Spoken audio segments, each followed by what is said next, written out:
Hello Karnataka, ಎಲ್ಲರಿಗೂ ನಮಸ್ಕಾರ. ಸುಮಾರು ದಿನಗಳಾಯಿತು, ಮೋಸ್ಟ್ಲಿ ಒಂದು 2-3 ದಿನಗಳಾಯಿತು ನಾವು ಒಂದು ವೀಡಿಯೋಸ್ ಅಪ್ಲೋಡ್ ಮಾಡಿದೆ. ಫುಲ್ ಜ್ವರ ಆಗಿ ಫುಲ್ ಸೈಡ್ ಆಗಿಬಿಟ್ಟಿತ್ತು. ಇವತ್ತಿಂದ ನಾವು ಫುಲ್ಲು ಕಂಟಿನ್ಯೂಸ್ ಆಗಿ ಫುಲ್ ವೀಡಿಯೋ ಹಾಕ್ತೀವಿ, ಅದೇ ರೀತಿ ಶಾರ್ಟ್ಸು ಹಾಕ್ತೀವಿ. ನೋಡಿ, ಇದೇ ನನ್ನ ಶಾಪು ನೋಡಿ, ಇದೇ ನನ್ನ ಶಾಪ್ ಲೊಕೇಶನ್ ಬರ್ತಿರೋದು ನಮ್ಮ ಕುಶಾಲನಗರದಲ್ಲಿ, ರಥ ಬೀದಿಯಲ್ಲಿ, ಶುಭ ಜ್ಯುವೆಲ್ಲರಿ ಮಾಡಿ ಮೇಲೆ. ಆದಷ್ಟು ಬೇಗ ಬರದಿರೋರು ಬಂದು ಒಂದು ವಿಸಿಟ್ ಮಾಡಿ. ಲೊಕೇಶನ್ ನೋಡಿ, ಲೊಕೇಶನ್ ಬರ್ತಿರೋದು ರಥ ಬೀದಿಯಲ್ಲಿ. ರಥ ಬೀದಿ ಇಲ್ಲಿಂದ ಲೆಫ್ಟಿಗೆ ಹೋದರೆ ಗೌರ್ಮೆಂಟ್ ಹಾಸ್ಪಿಟ್ಲು. ನಂದಿದು ಸೆಕೆಂಡ್ ಶಾಪು. ಫಸ್ಟ್ ಶಾಪ್ ನನ್ನದೇ ಒಂದು ಹುಚ್ಚಾಟದಲ್ಲಿ ಶಾಪ್ ನನ್ನ ಕೈಯಿಂದ ಹೋಯ್ತು. ನನ್ನ ಬಗ್ಗೆ ಗೊತ್ತಿರೋರಿಗೆ ಗೊತ್ತಿರ್ಬೋದು, ನಾನು ಹೆಂಗಿದ್ದೆ, ಯಾವ ಥರ ಆಗಿದ್ದೆ, ಎಲ್ಲಿ ದುಬೈಗೆ ಹೋಗಿ ಅಲ್ಲೋಗಿ ಇಲ್ಲೋಗಿ ಏನು ರೆಡಿಯಾಗಿಲ್ಲ. ಹಾಗೆ ಪುನಃ ಬಂದುಬಿಟ್ಟು ಒಂದು ಶಾಪ್ ಇಟ್ಟಿದ್ದೀವಿ. ನಿಮ್ಮ ಸಪೋರ್ಟಿಂದ ನಾವು ಪುನಃ ಗ್ರೋತ್ ಆಯ್ತಿದ್ದೀವಿ. ಇದೇ ರೀತಿ ಸಪೋರ್ಟ್ ಮಾಡಿ ಸ್ನೇಹಿತರೆ. ಸ್ವಲ್ಪ ಒಂದು ವಾಯ್ಸ್ ಅಂತ ಅಡ್ಜಸ್ಟ್ ಮಾಡ್ಕೊಳ್ಳಿ. ಮೀನ್ಸ್ ಹೆಂಗೆ ಹೇಳಿದ್ರೆ, ನಮ್ಮ ಮೈಕ್ ತೆಗ್ದಿಲ್ಲ, ಔಟ್ ಸೈಡಿಂದ ಗಾಡಿ ವಾಯ್ಸಸ್ ಕೇಳುತ್ತೆ. ಗೈಸ್, ನಾನು ಹೇಳಿದೆ ಹಿಂಗೆ, ನಂದು ಹಳೇದೊಂದು ಶಾಪ್ ಇತ್ತು. ಕಂಪ್ಲೀಟಾಗಿ ಹೇಳ್ತೀನಿ ನೋಡಿ. ನಂದೊಂದು ಹಳೇದಾಗಿ ಶಾಪ್ ಇತ್ತು. ಆ ಟೈಮಲ್ಲಿ ನಂದು ಏನಾಯ್ತು, ಸ್ವಲ್ಪ ಫ್ರೆಂಡ್ ಸರ್ಕಲ್ ಜಾಸ್ತಿ ಆಗಿ ಸ್ವಲ್ಪ ಗಲಾಟೆಗಳು.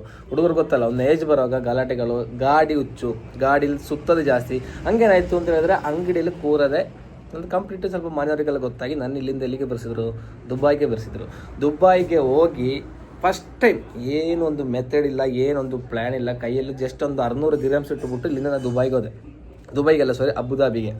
ಅಲ್ಲಿ ರೀಚ್ ಆಗಿ ಏನು ಮಾಡಬೇಕು, ಎಂತ ಮಾಡಬೇಕು ಏನು ಗೊತ್ತಿಲ್ಲ. ಕಂಪ್ಲೀಟ್ ಝೀರೋ, ತಲೆಯಲ್ಲಿ ಕಂಪ್ಲೀಟ್ ಎಂಟಿ.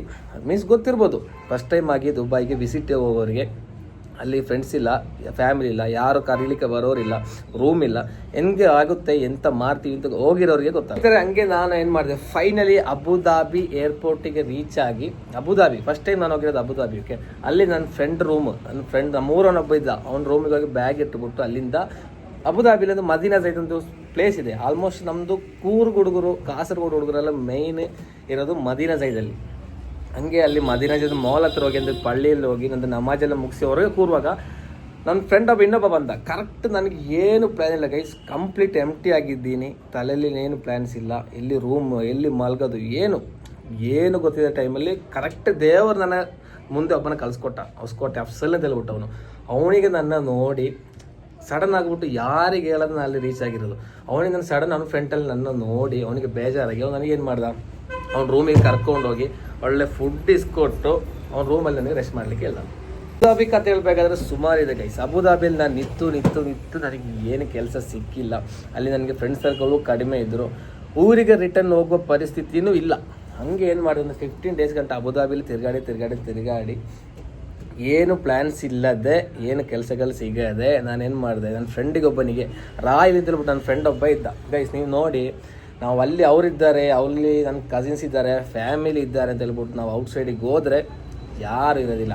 ಏನಂತಂದರೆ ರಿಯಾಲಿಟಿ ನನಗೆ ಗೊತ್ತು. ಪಾಪ ಅವನು ಅಲ್ಲಿ ಏನೋ ಕಷ್ಟದಲ್ಲಿದ್ದಾನೆ. ಆದರೂ ಅವನ ಪ್ಲೇಸಿಗೆ ಕಾಲ್ ಮಾಡಿ ಅವ್ನ ರೂಮಲ್ಲಿ ನಾನು ನಿಲ್ಲಿಸಿ ಫುಡ್ಡು ಕೊಟ್ಟುಬಿಟ್ಟು ನಾನು ಅಷ್ಟು ಕಂಪ್ಲೀಟ್ ಆಗಿ ನಂದು ಮೀನ್ಸ್ ಹೆಂಗಂತ ಹೇಳಿದ್ರೆ, ನಾನಿಲ್ಲ ಹಳೇದಾಗಿ ನಂದು ಹಳೆ ಶಾಪ್ ಇರೋವಾಗ ನಾನು ಹೆಂಗಿದ್ದೆ, ಯಾವ ರೀತಿ ಇದ್ದೆ ಅವನಿಗೆ ಕರೆಕ್ಟ್ ಗೊತ್ತಿದ್ದು. ಪಾಪ ಅವನ ರೂಮಲ್ಲಿ ನಾನು ನಿಲ್ಲಿಸಿ ಅಷ್ಟು ಮ್ಯಾಕ್ಸಿಮಮ್ ಒಂದು 3 ಡೇಸ್ 4 ಡೇಸ್ ಗಂಟೆ ಒಂದು ರೂಮಲ್ಲಿ ನಾನು ನಿಲ್ಲಿಸಿ, ಸಣ್ಣದಾದೊಂದು ರೂಮ್ ಗೈಸ್. ಮೀನ್ಸ್ ಗೊತ್ತಿರ್ಬೋದು, ದುಬೈ ಲೈಫ್ ಸ್ಟೈಲ್ ಗೊತ್ತಿರ್ಬೋದು, ಕೆಳಗೆ ಒಂದು ರೂಮು, ಮೇಲೊಂದು ರೂಮು. ಪಾಪ ಅದು ಹೇಳಿಕೂ ಬೇಜಾರು. ಅವನು ಆ ರೀತಿಯಲ್ಲಿ ಇದ್ದುಬಿಟ್ಟು, ಆ ರೀತಿಯಲ್ಲಿ ಕಷ್ಟಪಟ್ಟುಬಿಟ್ಟು ನನ್ನ ಕಂಪ್ಲೀಟಾಗಿ ನನ್ನ ನೋಡಿದ್ದಾನೆ. ಹಂಗೆ ನನಗೆ ರಾಯಲ್ ರೆಕಮೆಂಡೇಷನ್ ಹೇಳಿ ದುಬೈ ದೇರದಲ್ಲಿ ಒಂದು ಹೊಸದಾಗಿ ಸ್ಟಾರ್ಟ್ ಆಯ್ತಿರುವ ಮೊಬೈಲ್ ಶಾಪಲ್ಲಿ ಕೆಲಸ ಸಿಕ್ತು. ನಾನು ವಿಸಿಟಿಂಗಲ್ಲಿದ್ದೆ. ವಿಸಿಟಿಂಗ್ ಒಂದು 15 ಡೇಸ್ ಆಗಿದ್ದಕ್ಕೆ ನನಗೆ 2 ತಿಂಗಳ ಗಂಟೆ ಟೈಮ್ ಉಂಟು ದುಬೈಲಿ ನಿಲ್ಲಲಿಕ್ಕೆ. ಆ ಟೈಮಲ್ಲಿ ನಾನೇನು ಮಾಡಿದೆ, ಅಲ್ಲಿ ವಿಸಿಟಿಂಗಲ್ಲಿ ಕೆಲಸ ಮಾಡಿದೆ ಗೈಸ್. 2 ತಿಂಗಳು ನಿಂತೆ. ಆ ಟೈಮಲ್ಲಿ ಅವ್ರು ನನಗೆ ಹೇಳಿದ್ರು, ನಿನಗೆ ನೆಕ್ಸ್ಟ್ ತಿಂಗಳು ವೀಸಾ ಹೊಡೆದು ಕೊಡ್ತೀವಿ ಅಂತ. ಗೈಸ್, ಪುನಃ ನಾನೇನು ಮಾಡಿದೆ, ಪುನಃ 2 ತಿಂಗಳು ರಿನ್ಯೂವಲ್ ಮಾಡಿದೆ. ಟೋಟಲ್ ನಾನು 4 ತಿಂಗಳ ಗಂಟೆ ದುಬೈಲಿದೆ. ವೀಸಾ ಕೆಲವು ಟೈಮಲ್ಲಿ ಅವ್ರು ಹೇಳ್ತಾರೆ, ಈಗ ಕಂಪನಿಗೆ ವೀಸಾ ಹೊಡಿಲಿಕ್ಕೆ ಆಗೋದಿಲ್ಲ. ಇದು ಅವರು ಎಲ್ಲರೂ ಮಾಡೋದು ದೊಡ್ಡ ಸ್ಕ್ಯಾಮ್. ಅದು ದುಬೈಯಲ್ಲಿ ವಿಸಿಟಿಂಗ್ ಹೋಗೋರನ್ನ ವಿಸಿಟಿಂಗಲ್ಲಿ ಕೆಲಸ ಮಾಡಿಸಿ ಸ್ಯಾಲರಿ ಕೊಡ್ತಾರೆ, ವೀಸಾ ಅಂತೂ ಕೊಡೋದಿಲ್ಲ. ಎಲ್ಲಾದರೂ ದುಬೈ ಪೊಲೀಸವರು ಇನ್ಸ್ಪೆಕ್ಷನ್ಗೆ ಬಂದು ಬೈ ಮಿಸ್ ಎಲ್ಲಾದರೂ ನಾವು ವಿಸಿಟಿಂಗಲ್ಲಿ ಕೆಲಸ ಮಾಡ್ತಿದ್ದೀವಿ ಅಂತ ಅವ್ರಿಗೆ ಗೊತ್ತಾದರೆ ನಮ್ಮ ಕತೆ ಅಷ್ಟೇ. ಸ್ನೇಹಿತರೆ, ನೀವು ನೋಡಬೇಕು, ಶನಿ ಇಲ್ವಾ, ನನ್ನ ಬಿಟ್ಟುಬಿಟ್ಟು ಹೋಯ್ತೀನಲ್ಲ, ಹಿಂಗೆ ತಿರುಗುತ್ತುಂಟು ತಲೆ ಸುತ್ತ. ಇಲ್ಲಿಂದ ಒಂದು ಹಳೆ ಶಾಪ್ ಹೋಗ್ಬಿಟ್ಟು ನಾನು ದುಬೈಗೆ ಹೋಗ್ಬಿಟ್ಟು ಅಷ್ಟು ಕಷ್ಟಪಟ್ಟಿದ್ದೀನಿ. ರೂಮ್ ಇಲ್ಲದೆ ಆಚೆ ಈಚೆ ಫುಡ್ಡಿಗೆ 2 ದಿರಮ್ಸ್ ಚಿಲ್ಲರೆ ಎತ್ತಿಟ್ಟುಬಿಟ್ಟು ಆ ರೀತಿಯಲ್ಲಿ ನಾವೇನು ಮಾಡ್ತಿದ್ದೋ, ದಿನ ಕಳೀತಿದ್ದೋ. ನಮ್ಮ ಹುಡುಗರು ಸಪೋರ್ಟಿಂದ ನನಗೇನಾಯ್ತು, ಆದಷ್ಟು ಬೇಗ ಕೆಲಸ ಆಯಿತು, ರೂಮ್ ಆಯಿತು. ಹಂಗೆ ವಿಸಿಟಿಂಗಲ್ಲಿ ಕೆಲಸ ಮಾಡಿ 4 ತಿಂಗಳ ಗಂಟ ಅಲ್ಲಿ ಕೆಲಸ ಮಾಡಿ ವಿಸಾ ಕೆಲವು ಟೈಮಲ್ಲಿ ಆ ಪಾರ್ಟಿನೂ ಕೈಗೊಟ್ಟ. ಅದೇ ಟೈಮಲ್ಲಿ ನಂದು 4ನೇ ತಿಂಗಳು ಲಾಸ್ಟಿಗೆ ನಂದು ವಿಸಿಟಿಂಗ್ ವೀಸಾನು ಮುಗಿಲಿಕ್ಕಾಯ್ತಿತ್ತು. ನನಗೆ ಏನು ಆಪ್ಷನ್ ಇಲ್ಲದೆ ನನಗೆ ಬೇರೆ ಒಂದು ಕೆಲಸ ಸಿಕ್ಕಿದ್ದು ಬೆಸ್ಟ್. ಅಬುದಾಬಿಲಿ ಒಳ್ಳೆ ಒಂದು ರೆಸಾರ್ಟಲ್ಲಿ ಜಿಮ್ಮಲ್ಲಿ ರಿಸೆಪ್ಷನ್ ಆಗಿ ಕೆಲಸ ಸಿಕ್ಕಿತ್ತು. ಅಲ್ಲಿ ಹೋಗಿ ಕಾಂಟ್ಯಾಕ್ಟ್ ಎಲ್ಲ ಮಾಡಿ ಅವ್ರು ಹೇಳಿದ್ರು ನನಗೆ ನೀನು ಈಗ ಊರಿಗೆ ಹೋಗು, ಆಲ್ಮೋಸ್ಟ್ ನಂದು ವಿಸಿಟಿಂಗ್ ಟೈಮ್ ಮುಗಿದಿದೆ, ಊರಿಗೆ ಹೋಗಿ 10 ಡೇಸ್ ಒಳಗೆ ನಿನಗೆ ವಿಸಾ ಹೊಡೆದು ಕೊಡ್ತೀನಿ, ಮತ್ತೆ ನೀನು ರಿಟರ್ನ್ ಬಾ ಅಂತ. ಹಂಗೆ ನಾನೇನು ಮಾಡಿದೆ, ಮನೆಯವರಿಗೆ ಗೊತ್ತಿಲ್ಲದೆ ವಿಸಿಟಿಂಗ್ ಟೈಮ್ ಮುಗ್ದಂಗೆ ನಾನೇನು ಮಾಡಿದೆ, ಸಡನ್ ಟಿಕೆಟ್ ತೆಗೆದುಬಿಟ್ಟು ಮನೆಯವರಿಗೆ ಒಂದು ಸರ್ಪ್ರೈಸ್ ವಿಸಿಟ್ ಥರ ನಾನು ಮನೆಗೆ ಹೋದೆ. ಹಾಗೆ ನಾನು ಊರಿಗೆ ರೀಚ್ ಆಗಿ 1 ವಾರ ಆಯಿತು. 1 ವಾರ ಆದಂಗೆ ಏನಾಯಿತು, ರಂಜಾನ್ ಬೇರೆ ಸ್ಟಾರ್ಟ್ ಆಯಿತು. ಮೀನ್ಸ್ ಹೆಂಗೆ ಅಂದರೆ ಉಪವಾಸ ಟೈಮ್. ನಮ್ಮದು ರಂಜಾನ್ ತಿಂಗಳಂತ ಗೊತ್ತಿರುವಾಗ ಎಲ್ಲರಿಗೂ ಗೊತ್ತಿರೋ ವಿಷಯ. ರಂಜಾನ್ ತಿಂಗಳು ಸ್ಟಾರ್ಟ್ ಆದಾಗ ಅವರು ಎಲ್ಲರೂ ರಂಜಾನ್ ಮುಗಿಸಿನೇ ನೀ ಬಾ, ನಿನಗೆ ನಾನು ವಿಸಾ ಹೊಡೆದು ಕೊಡ್ತೀನಿ, ರಂಜಾನ್ ಮುಗಿಸ್ಬಿಟ್ಟು ನೀನೇನು ಮಾಡುವ ದುಬೈಗೆ ಬಾ ಅಂತ ಹೇಳಿ ಎಲ್ಲ ಓಕೆ ಆಗಿರೋ ಟೈಮಲ್ಲಿ 1 ತಿಂಗಳು ಇಲ್ಲಿ ಉಂಟು. ಅದೇ ಟೈಮಲ್ಲಿ ನನ್ನ ಫ್ರೆಂಡ್ಸ್ ಒಂದು ಶಾಪ್ ಓಪನ್ ಆಯಿತು. 1 ತಿಂಗಳ ಗಂಟೆ ಅಲ್ಲಿರುವ ಅವ್ರಿಗೆ ಸಪೋರ್ಟ್ ಮಾಡುವ ಅಂತ ಹೇಳ್ಬಿಟ್ಟು ಅಲ್ಲಿದ್ದೆ. ಕರೆಕ್ಟ್ ರಂಜಾನ್ ನಾಳೆ ಹಬ್ಬ ತೇಳುವ ಟೈಮಲ್ಲಿ, ನಾಳೆ ಹಬ್ಬ, ಇವತ್ತು ನಮ್ಮ ಅಮ್ಮ ತೀರೋಗ್ಬಿಟ್ರು ಗೈಸ್. ಗೊತ್ತಿರ್ಬೋದು, ನನಗೆ ಗೊತ್ತಿರೋರಿಗೆ ಗೊತ್ತು, ನಮ್ಮ ಫ್ಯಾಮಿಲಿ ಗೊತ್ತಿರೋರಿಗೆ ಗೊತ್ತು. ಒಳ್ಳೆ ಒಂದು ತಿಂಗಳು ಅಮ್ಮಂದು ನಿಯತ್ತು ಹೆಂಗಿತ್ತು ಅದೇ ರೀತಿ ಅಮ್ಮ ಒಳ್ಳೆ ಒಂದು ತಿಂಗಳಲ್ಲಿ ನಮ್ಮನ್ನ ಬಿಟ್ಬಿಟ್ಟು ಹೋಗ್ಬಿಟ್ರು. ಹಾಗೆ ಅಮ್ಮನೂ ನಮ್ಮನ್ನ ಬಿಟ್ಬಿಟ್ಟು ಹೋದರು. ನನ್ನ ಮನೆಯವರು ನಾವಂತ ಕಂಪ್ಲೀಟ್ ಡಿಪ್ರೆಷನಿಗೆ ಹೋಗಿ, ಏನು ಆ ಟೈಮಲ್ಲಿ ಯಾರ್ದು ಏನು ವರ್ಕಿಂಗ್ ಇಲ್ಲ, ಅಷ್ಟು ಒಂದು ಮೆಂಟಾಲಿಟಿ ಡೌನ್ ಆಗಿರೋ ಟೈಮ್. ನಿಮಗೆ ಗೊತ್ತಿರ್ಬೋದು, ಬಾಯ್ಸ್ ಅಂತ ಹೇಳಿದ್ರೆ ಅಮ್ಮನಿಗೆ ಅಷ್ಟು ಕ್ಲೋಸ್ ಬಾಂಡ್ ಆಗಿರ್ತೀರ. ಹಾಗೆ ನನ್ನ ಮನೆಯಲ್ಲೂ ನಿಲ್ಲಕ್ಕೆ ಆಯ್ತಿಲ್ಲ. ಆಲ್ಮೋಸ್ಟ್ ಎಲ್ಲ ಕಡೆಯಿಂದ ನನಗೆ ಎಫೆಕ್ಟ್ ಆಗಿ ಒಂದು ಬ್ಯಾಕಪ್ ಆಗಿ ನನಗೆ ಏನೂ ಇರಲಿಲ್ಲ. ಬೇರೆ ಜಾಬಿಗೆ ಹೋಗೋದೆ ನನಗೆ ನನಗೆ ಇಲ್ಲಂತೂ ಕುಶಾಲನಗರದಲ್ಲಿ ಮನೆಯಲ್ಲಿ ಇರಲಿಕ್ಕೆ ನನಗೆ ಆಗ್ತಾನೇ ಇಲ್ಲ. ಹಂಗೆ ನಾನು ಮಾಡಿದೆ, ಸ್ಟ್ರೈಟ್ ಬ್ಯಾಂಗ್ಳೂರಿಗೆ ಬಸ್ ಹತ್ತಿದೆ ಗೈಸ್. ಬ್ಯಾಂಗ್ಳೂರು ಒಂದು ಕೆಲಸಕ್ಕೆ ಹೋಗಿ ಅಲ್ಲಿನೂ ನಾನು ಎಷ್ಟು ಸಫರ್ ಆಗಬೇಕು ಅಷ್ಟೇ ಸಫರ್ ಆಗಿದ್ದೆ. ಮೀನ್ಸ್ ಹೆಂಗೆ ಹೇಳಿದ್ರೆ ಕರೆಕ್ಟ್ ಟೈಮಿಗೆ ಊಟ ಅಂತೂ ಇಲ್ಲವೇ ಇಲ್ಲ.